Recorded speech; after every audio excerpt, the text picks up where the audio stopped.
a few years. It's what's considered a post 92 university in the UK. But my journey to actually get to the University of Lincoln actually, funnily enough, begins in China. Because you might wonder why I, as an American, am in the UK. So I actually worked for a while when I was in the US for a private subsidiary company that was a subsidiary company for a Chinese um, state-owned research group. And as part of that, I traveled to China, and that's where I met my current partner, who is British. So that's why I'm in the UK, is because my partner is British. And I decided to get my PhD here. And when I was applying for jobs, they needed an expert in industrial organization at the University of Lincoln. And so that's how I ended up here. Now, in terms of, I'm currently a program leader, as you can see here. And kind of my role as a program leader has essentially, I started off, so I worked for a couple of years at the University of Lincoln, and then I became program leader for, if you could go to the next slide, actually. Okay, sure. Yes, please. So these are the programs that we offer at the University of Lincoln around business and finance. You can see the ones in orange are the three economics focused programs or undergraduate degrees that we offer. We also have some masters. I was program leader after 2 years working at Lincoln. I became program leader for business economics for a year. And then this year now I am program leader for economics now. Now, some of the it is interesting. I'm sure this is the same everywhere. Structures change within your institutions. And as program leader, I'm mostly responsible for kind of reporting, right? We can't get away from the paperwork no matter which industry we're in. And problem solving student issues, but also kind of program improvements. And so I'm very proud. One of the areas that I think is potentially of interest is, if you could go to the next slide, we restarted our Economic Society last year. And so we've been talking to other universities, very open to potentially having cross-cultural, international, maybe online debates or events with our Economic Society. We did have it before the pandemic, but then obviously over the pandemic, things kind of got a little bit rough. But so we did revive our Economic Society. Now, societies at the University of Lincoln are all student-led. And they're a great way for students to get engaged with their peers around topics and areas of specialized interest. We've also developed as part of our program here at the University of Lincoln in the economics subject group. We've developed a mentoring program for students, peer-led, again, mentoring program where students tutor each other, which has been very successful. We're also doing some alumni work, trying to kind of give students practice with mock interviews and getting more connections with the previous students that have graduated. And then another thing that I think we're quite proud of is a workshop we conducted recently called the Great Fiasco Feedback. And we're in marking season. I don't know how many of us are lecturers and how many are on the other end and are students and are being marked. But it's always a struggle providing constructive, formative feedback, given the time constraints that we are under. And so we had a workshop where essentially staff could just let loose and give really bad feedback. And this allowed us to actually kind of become familiar with what feedback should we not be giving to students, and then improve upon that feedback during the workshop to show how we could maybe do better for our students and in our Sorry to interrupt you, but this yeah, seems no, very please. interesting. So what were the, key takeaways? Like what kind of feedback we should not go for? Yeah. Well, so we try to avoid making it personal. So no use, we say the student, right? Another thing is students sometimes feel can feel attacked. So trying to avoid language that is too negative.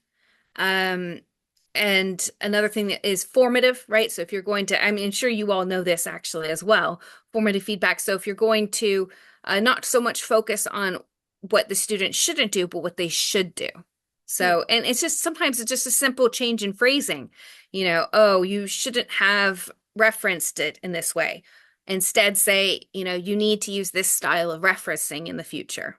And it gives it a little bit of a different tone. We had a whole rubric of things to avoid. I'm happy to share it with you afterwards if you're interested in terms of what we kind of identified as poor marking practices. Yeah, I would love to do that because when you're coming from academia and you yourself are into teaching, I think this would be very interesting for everybody from academia to know that what not to do because we are always talking about what to do, but Yeah.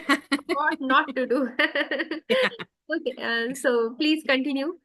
You were Oh telling. no, that's most of what I have to say about that. But well, I mean, I guess I do you want me to continue on to the next? It's kind of related to that issue. Some of the kind of key initiatives, academic programs and events at Lincoln. Is that So, or what? who is this person? Is he Pakistani or Indian or like from which origin?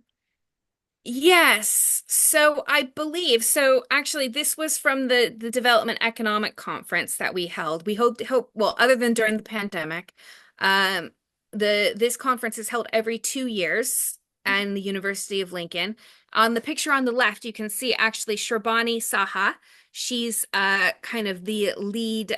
She's a professor of economics here, and she leads this conference and started it. She's the founder of it. And this year it was the fourth one held since its founding, quite a few years ago.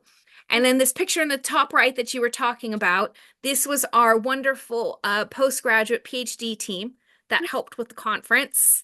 And you can see actually that gentleman is actually the husband of the lady on the left. And they both are getting their PhDs and working at the University of Lincoln right now. But I do believe they're actually from India. Uh, but because you asked that. And then down at the bottom was just me with a bunch of other participants that came from around the world, including Pakistan as well. So just wanted to share that. So the conference, it's good for everybody to kind of be aware of. Some of the students, some of the individuals down in that picture in the bottom right were actually PhD students or students from different parts of the world as well. So it's open to students as well as academics. Our theme this last time was technology, innovation, and the environment, challenges for sustainable development. There were more than 150 Thanks. attendees.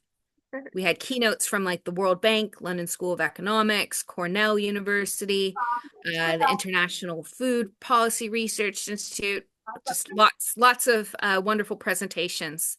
Um, at this conference. So I the again the link that the bottom left is actually a live link if you wanted to see pictures or see the program from that conference from 20 this last summer from 2024. But then the next one will be held in the summer of 2026.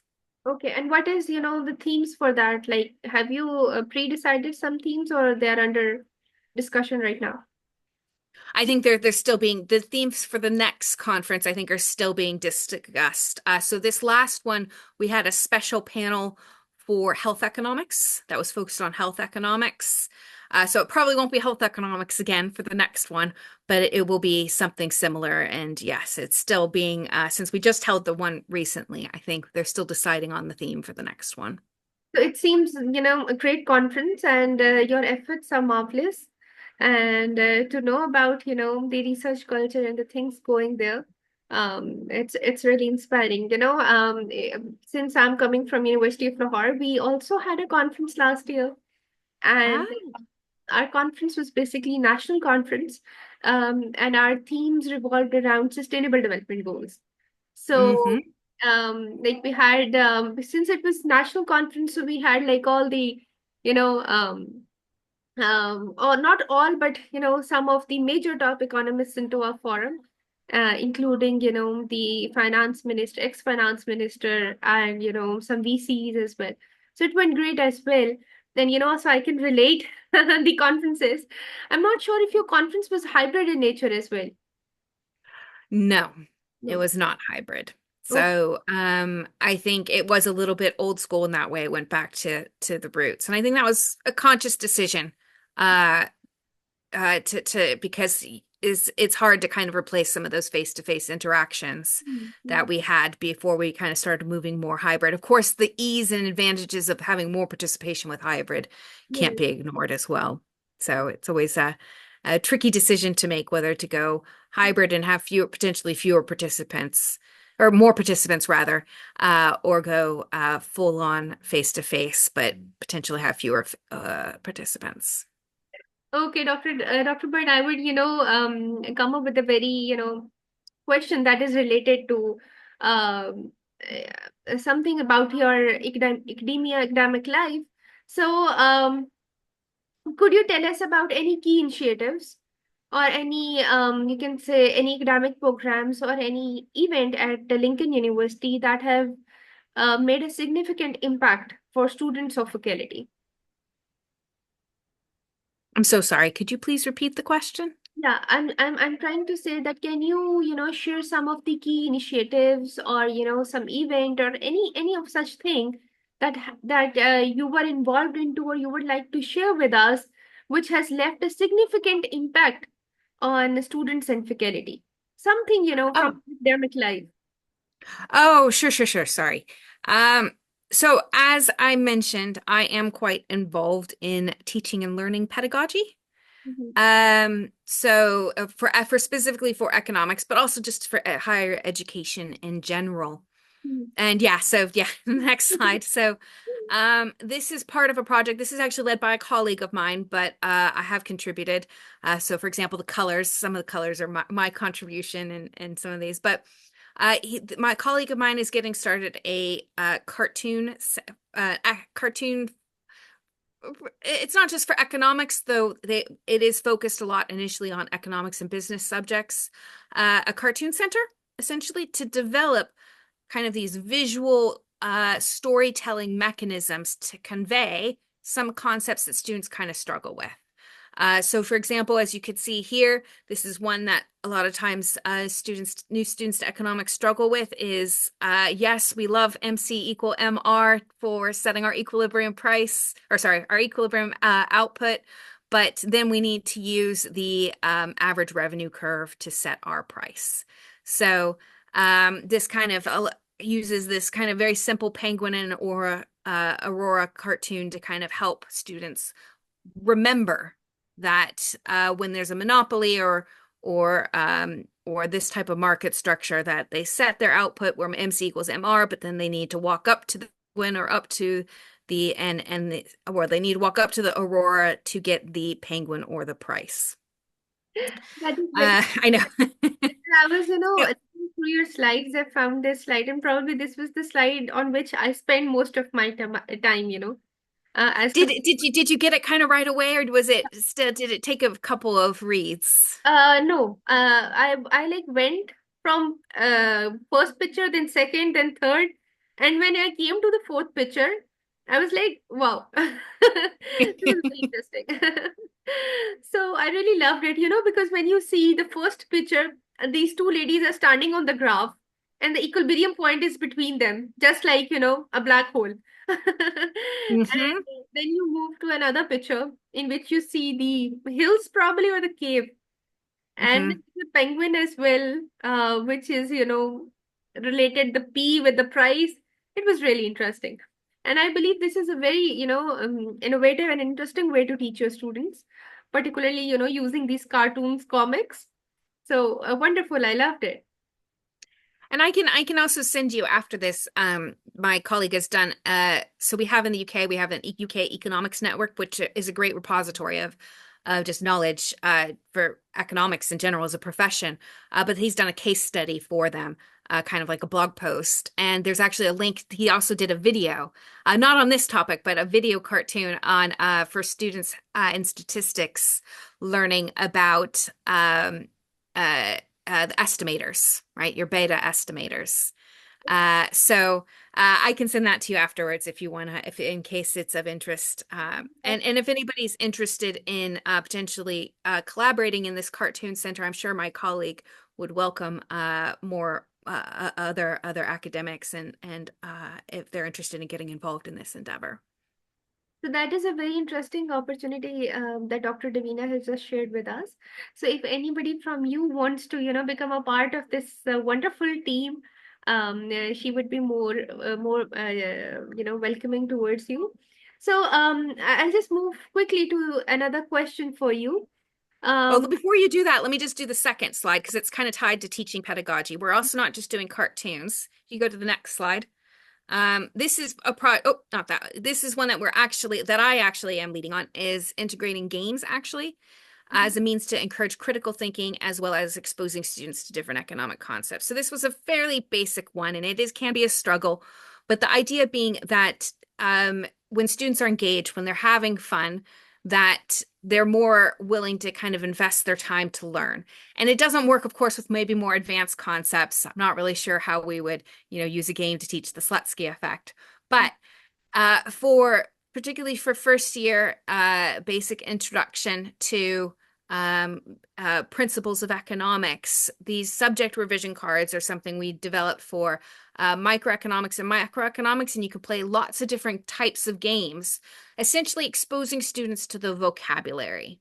Okay, so that's really what it's focused on is exposing to the vocabulary, getting them to think about the definitions and kind of word associations of key topics in economics.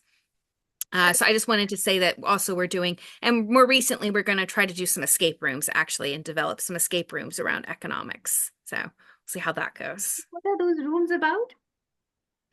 Escape rooms? Yeah. Have you, so escape rooms, they're quite big here in the UK, but the idea what commercial escape rooms is you go and they've set up a room with a lot of different puzzles.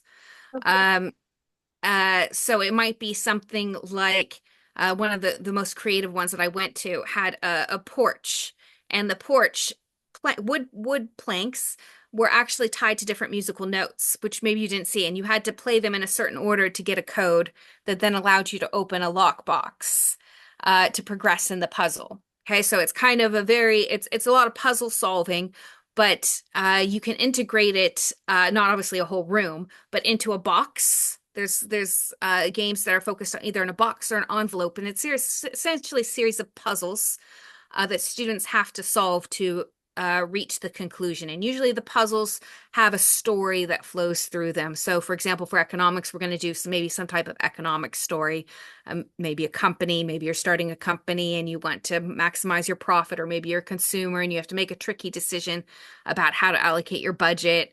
And so we'll have some puzzles involved and come to the conclusion of the consumer or the company perhaps successfully achieving their goals, whatever they may be. Anyways, that's still very much in the planning phase. And So, very interesting as well. So we actually do some efforts as well. And you know what I was actually looking at is the design of these cards. They are mhm. also it looks like it has been developed by some psychologist because the color combination, the size of the letters, it is something that mind captures and remembers. So not having too much text, also helps you retain more information. So No, that's are very intelligently designed as well. thank you. I did. I Wonderful. spent many, many hours because we did these subject revision cards for about 7 different subjects. So not just economics. These ones actually shown were for a principles of responsible management module. Um, and uh and so we got some little bit of funding in it from the university to actually create these professional cards, but you could also just do them on pieces of paper. You don't need to have the professional ones. You can just have essentially cut them out and just have little pieces of paper with the words on them, and student that's also successful with students in playing some of these games. Happy to also share that material if anybody's interested in some of the games that you can play, these just simple kind of subject revision type cards concept. For sure. And maybe, we can make an online activity as well in which, your students and our university student can play some game online, on economics. Oh, It would be that's a very cool fun and idea. interactive. Yeah. So, we can come up with something like that. a game that we can arrange. Yeah, no, I think that's a really cool idea. Have to think about what that game would be that could be done online, but it's completely possible.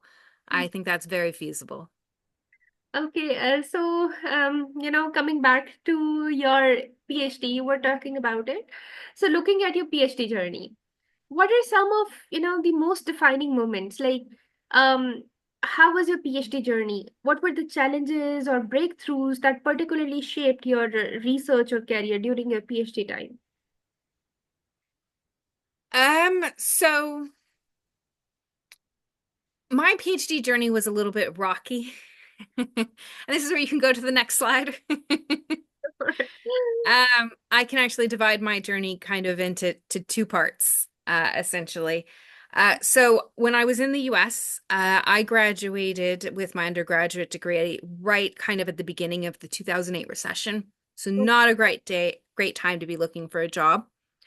So the opportunity cost of going back for further education was quite low at the time. And so I went back to get my master's. Now, where I went to get my master's, West Virginia University, as is the case, I think, for a lot of programs, there weren't a lot of master's students. So they didn't actually have enough master's students to offer the master's level modules. So they ended up having us take the PhD level modules. So I kind of just fell into kind of trying to do the PhD in the US. Um, and that's why I say the first part of my PhD journey was a bit like climbing a mountain. I had a lot of safety mechanisms in place, like ropes and stuff to make sure I didn't fall too far. But I didn't have many tools, hard work, and it was a bit like climbing Mount Everest. Now, if I looked at the statistics, 1 in 4 people, roughly speaking, some statistics say 1 in 3 people don't successfully make the summit of Mount Everest for whatever reason, weather conditions, and that unfortunately was the case for my PhD journey in the U.S. Lots of things happened, long story, uh, but I wasn't as successful in that first one. However, when I came to the UK and started my PhD program in economics here at Loughborough University, because this is why I think failure is sometimes more important than successes, because of my experience previously in pursuing a PhD in the US, I essentially had a ship right now that I could now, and I had all of the knowledge and tools I needed now to be very successful in completing the PhD in the UK at Loughborough University. Whereas I think if I'd come straight from undergrad or from a master's degree previously to the PhD program in the UK, which is a very unstructured type of framework or program compared to the US system with the PhD program, I think I would have struggled a lot more, especially with the theory, because my PhD was very theoretical. I did a theoretical microeconomic PhD. Um, so, but while I moved away, as I mentioned at the beginning, I moved away from my early interest in environment and environmental economics to my PhD in the UK was much more focused on consumer protection and industrial organization issues. And it really allowed me to develop another part of my research. I know I have a lot of research interests because everything's connected a lot of times. Um, it developed, so I'm interested in the environment, but what we find with environmental issues a lot, so for example, energy issues, right? We want to account more for the pollution that some energy sources have, coal, etc. Think energy becomes more expensive. As we know, once things become more expensive, who's most impacted? Usually vulnerable communities. And so I grew up in a kind of low income household. So, understanding how can we kind of satisfy these environmental goals while not harming our most vulnerable low income or other types of vulnerable households was also of interest. So my PhD really developed my understanding of kind of the weaknesses and strengths of the current economic paradigm, or the dominant current economic paradigm, anyways, around competitive markets. But I also really developed my understanding of consumer protection policies and mechanisms as well. That's very interesting. So as you said, you just said that economics touches almost every aspect of our lives, and things are very interconnected. So, in your opinion, what are some of, the pressing issues or trends in economics today, and how can students and professionals can, address these challenges through research. So what I'm looking for is, please tell us about some key trends or some key research or core areas in your in your university, or around you, which you think that are very much in demand and students are researching upon them. Well, again, energy, environment issues are very hot topics these days. Um, and I think a lot of students tend to focus on those. Within our profession, of course, we tend to focus a lot on the use of methods, particularly econometrics. So we're very data bound a lot of time in the topics that we can take on.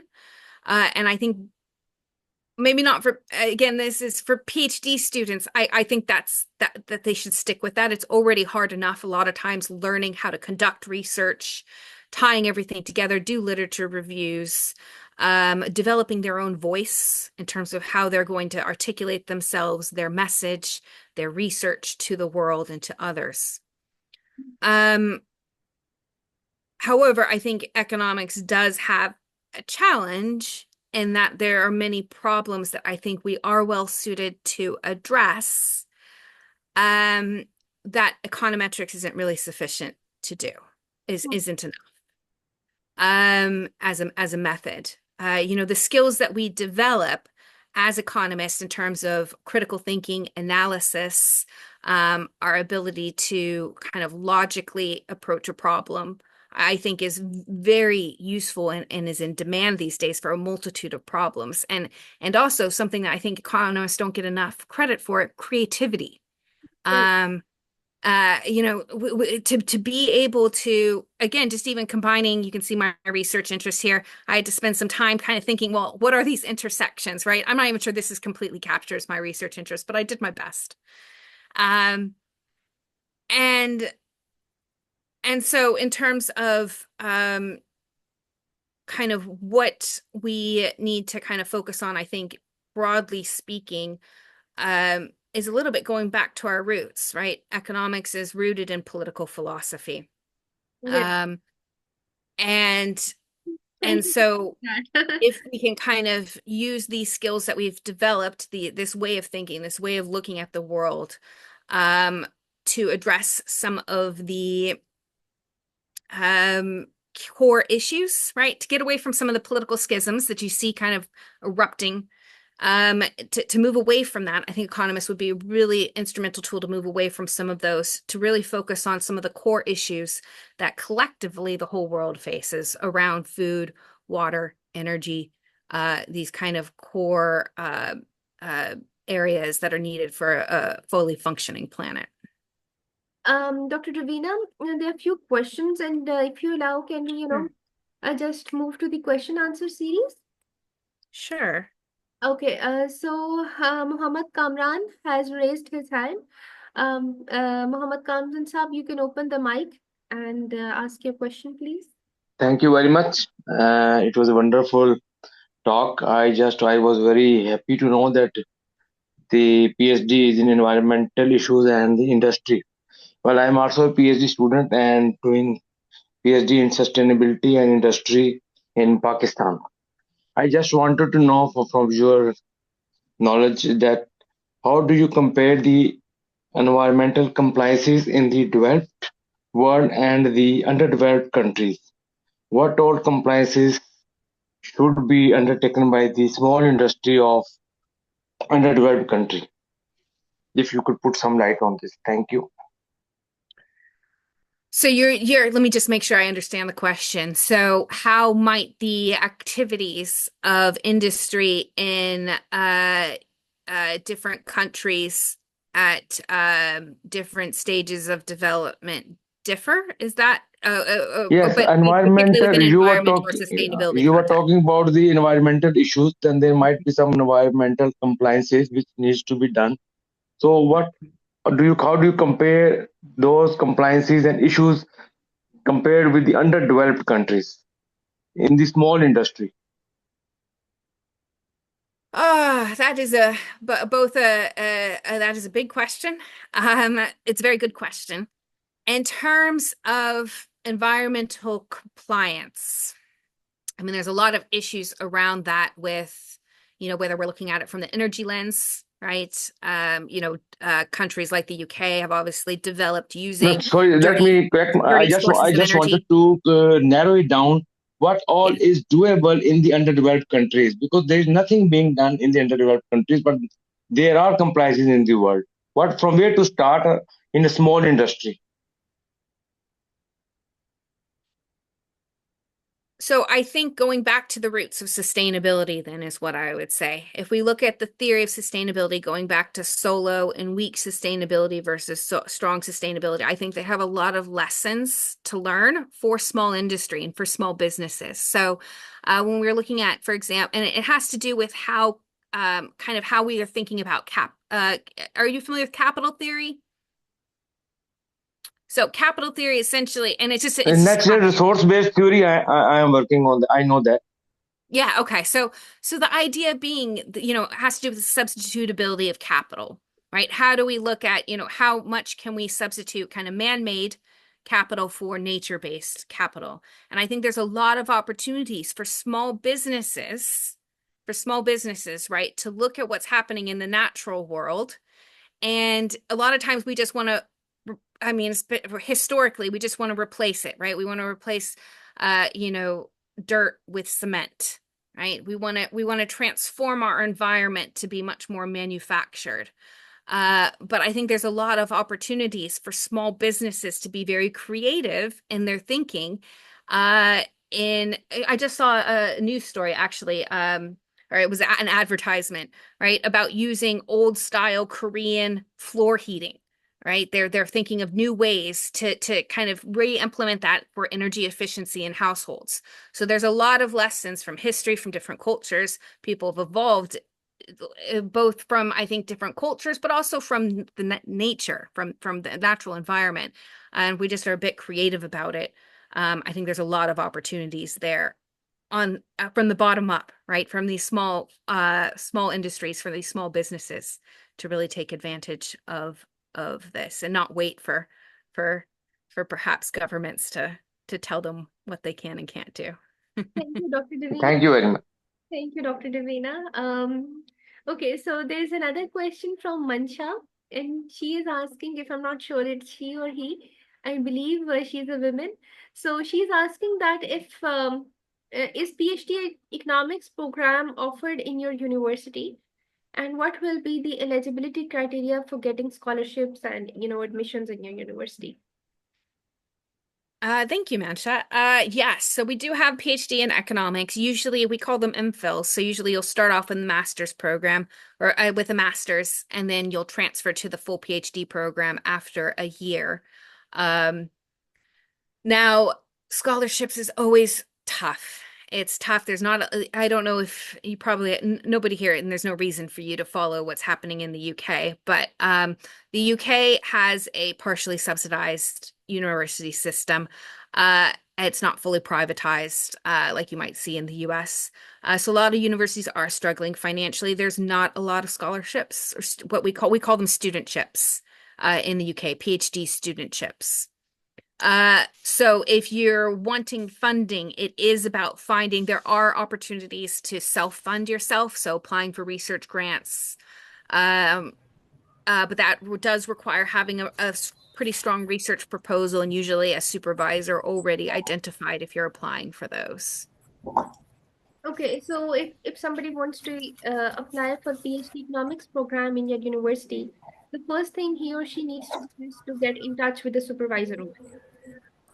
Yeah. Well, so I would say the first thing they need to do, it's a little bit of a chicken and egg. Yes, you could get a hold of the supervisor, but as with all things, we're all very busy. It's better if you're going to approach a supervisor, it's better to already have a funding source potentially identified and potentially even an idea Okay. that you want to work on with that supervisor. Okay. Uh, Now, if you have a really good idea, it's potential you could contact the supervisor first to see if they know of any funding sources that you could essentially apply for with that idea. So that is also possible as well. Hmm. And this is a very, interesting and a unique way that you first, you need to set up a very good proposal. And after, making a good proposal, then, look for some of the funding, uh, you can say organizations such as IGC, ADB. So there are lots and lots of, programs going over there for grant and, for research grant. Even there are some programs that are specifically designed for PhD and MPhil students. So these are called as, the grants for graduate studies. So you can apply for them as well, and then you can, contact an advisor from, any university you want to go into. Dr. Davina, there's some interesting links that you have shared. Please talk about them. So yeah, this is just showing some of the resources that we do offer to international students at the University of Lincoln. So we have several websites. The first two, student services and the international hub, are just kind of places students can go to find information about visas, to find information to help them with writing, developing their writing skills. That's particularly important, I guess, for students where English is their second language. So we get some students from China, where English is perhaps something they're coming to develop further. We also have our Students Union that has a lot of support for students that are coming from abroad. We have different activities and societies. So societies are the main kind of ways that students interact in the UK. So, for example, I mentioned already the Economic Society, but they have everything you could think of. They have anime societies, they have different international society groups as well, where students from all over the world can get together and have events as well. We have lots of the university also has this Lincoln Arts Center, so they have musicians come in if you want to try different types of music. Comedians will come in through this, different plays. Sometimes they're done by students, but sometimes they're just external professionals. We also have our multi-faith chaplaincy that's open to people of all faiths if you need support there. And of course, the What's on Lincoln, the last one, is just things that are happening in Lincoln, the city itself. So Lincoln has every year has a History Heritage Festival in the city center. They're always running different activities periodically in the city center. The UK is very interesting. The cities, every city, even town, has what they call a town center. And usually cars aren't allowed to drive. And it's a very, you show up on a weekend or weekday and it's just crowded. It's just like a downtown. But I was used to downtowns in the US where people could still drive. That's not the case usually in the UK. Usually you can't drive in the town centers. And it's just a place for lots of shopping and activities and events. They also hold, I don't think probably anybody here is interested, the largest steampunk festival in the world, longest running in Lincoln as well. It's quite famous. So one weekend in, I believe it's August or September, you'll walk around town and see people dressed up like they're in the Victorian age with full-on gowns and suits and top hats and all kinds of crazy outfits as well. So a little bit of local flavor. That is very interesting. Okay, now moving on to the next question that is from Yunus Ahmed Ghulam.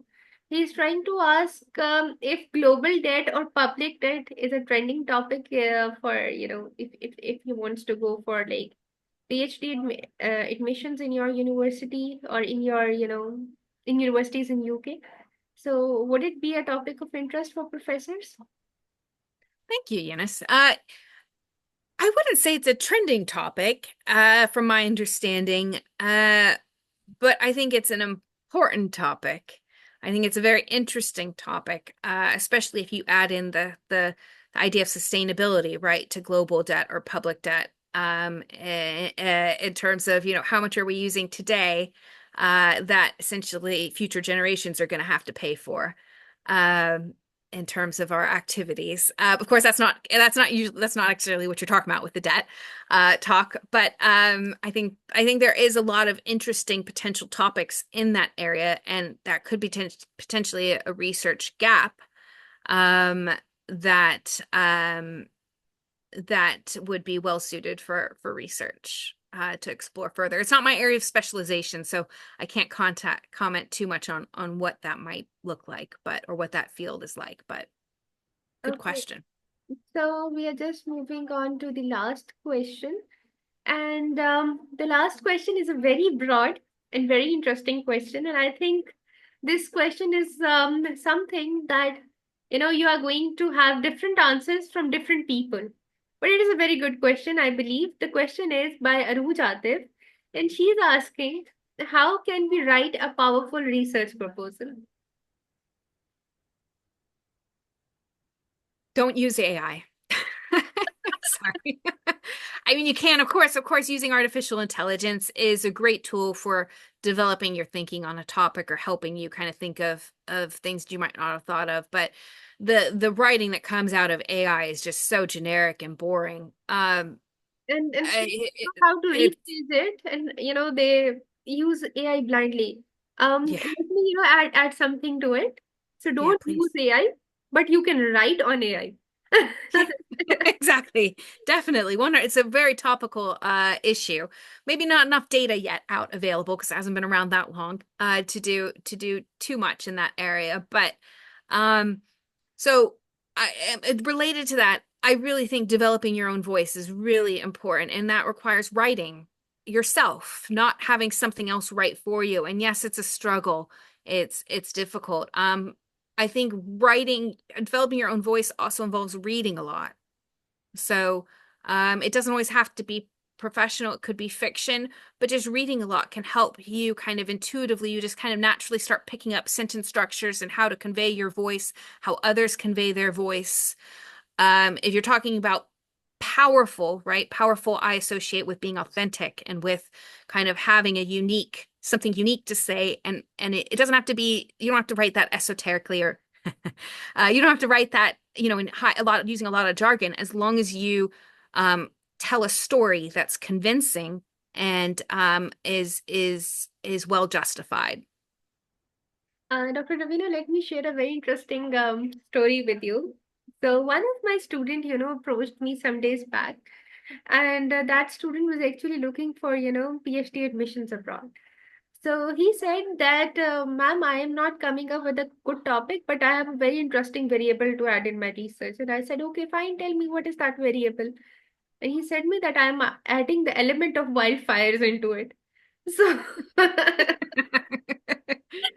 this is very actually interesting for me that okay, you want to go for PhD admissions abroad, so add the variable of wildfire. Yeah. And that is the thing is, I think we all, when we're starting off as academics or on our research journey, maybe we're not going to go full on into academics, but starting out, I think everybody has the potential to be a researcher, no matter which part of the world sector, which sector you work in. Um, Starting off in the research, defining a research problem is really hard. It is not easy. Lots of times, naturally, students want to go too broad, right? Because they're interested in big topics, but we have to remember that sometimes it's the small kind of what we're trying to do with research is add just a little bit to the body of knowledge. It doesn't have to be a big change, at least especially when you're getting started. It's better to be very narrow and very specific and demonstrate a lot of a deep level of knowledge in a narrow sense when you're first getting started, anyways, rather than try to go too broad and kind of lose the story or lose the audience because you're just trying to do too much. Yes, and I think one more thing that I would like to add in the discussion is that the first thing, for writing anything, I believe, is that you must be genuinely interested in that. So don't, just write upon something because it is in demand. If you don't love the topic, nobody's going to love your writing. So that is, I believe, very important as well. So I'm just, closing the session now. We have taken a lot of time from Dr. Davina. And I just want to thank Dr. Davina. Dr. Davina, thank you so much for sharing your experiences, insights, your wisdom with us. And I believe that this session has been incredibly an enriching session. And I'm sure that our audience have gained a lot out of it. To our attendees, thank you so much for joining us. Stay tuned to our community's Next Gen International Economic Forum, University of Lahore, for more webinars and for such more events. So that is all from my side. Thank you, Dr. Davina. I wish you a very wonderful day ahead, and also I wish you all of you a very good day ahead. Thank you so much. Thank you very much for having me. Okay, so we are taking leave now. Have a good day. Take care. This is Bye-bye. Dr. Cheers. Nadeeba signing off.